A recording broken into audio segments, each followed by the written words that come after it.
The year is 336 BC. The place, the ancient city of Pella, the capital of the Kingdom of Macedon.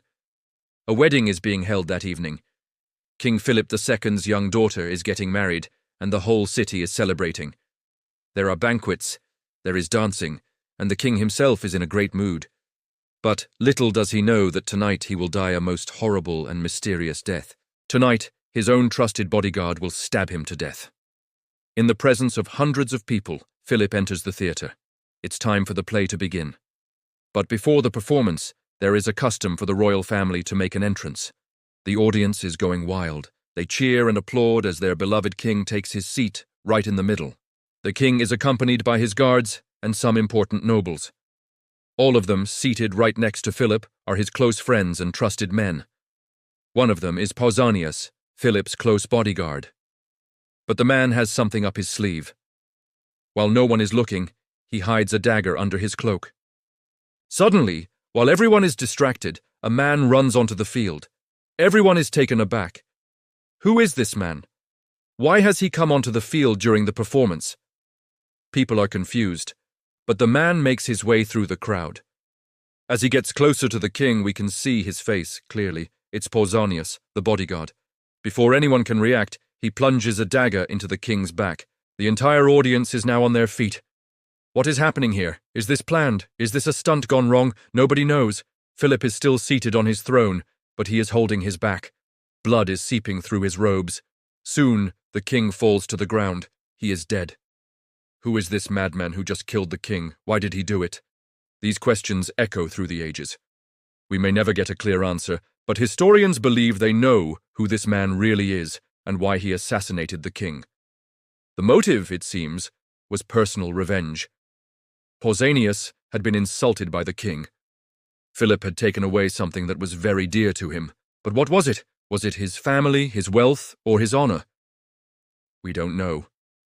But whatever it was, Philip had hurt him deeply, and the bodyguard wanted revenge. But was he acting alone? This is where the story gets murky. There were a lot of people who wanted Philip dead. The king had made many enemies within and outside his kingdom. The most notable among them was his wife, Queen Olympias, mother of Alexander the Great. Historians say that Philip had plans to marry yet another woman and make her the queen. But how could he do this without angering his own wife? Perhaps he was going to divorce Olympias. Whatever his plans, they would not end well. Because on the night of the wedding, she fled to her hometown with her son, refusing to accept Philip's marriage. It's also said that she cursed Philip on his wedding night and vowed revenge. Could this be the reason she wanted the king dead? Some historians point fingers at Alexander too. After all, he did benefit from his father's death. By killing Philip, Alexander took the throne at the young age of 20. At the time, he was campaigning in Asia Minor, and on hearing of his father's death, he immediately set out for home. When he arrived in Pella, he was only interested in one thing: punishing the man responsible for his father's death. But he never forgot who benefited from Philip's death. So when he found out that his sister had played a role in hiring assassins to kill their father, he threw her out of the kingdom, never to return. So who really killed King Philip? Was it a bodyguard seeking revenge for his family and honor?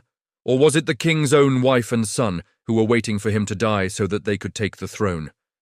Unfortunately, the real story may be lost to time, and we may never know the true identity of the man who ended the life of one of history's greatest conquerors. Alexander went on to conquer the known world, but his father's assassination continued to haunt him. In fact, he began to believe that his father's ghost was haunting him. In 331 BC, while visiting the oracle of Siwa in Egypt, Alexander asked the priestess if he was truly the son of his father. In response, the priestess said that Philip was the son of Zeus, but she said that Alexander was the son of his father and not of Zeus. This prophecy shook Alexander. Was he really not the legitimate king of Macedon? Hadn't his father been killed by his own mother and brother? Over 2,300 years later, we are still trying to find answers to these questions. Philip's death remains one of the biggest mysteries of the ancient world. Alexander the Great went on to become a legend, but his father's assassination cast a long shadow over his life. If you like this story, Do let us know in the comments. See you next time.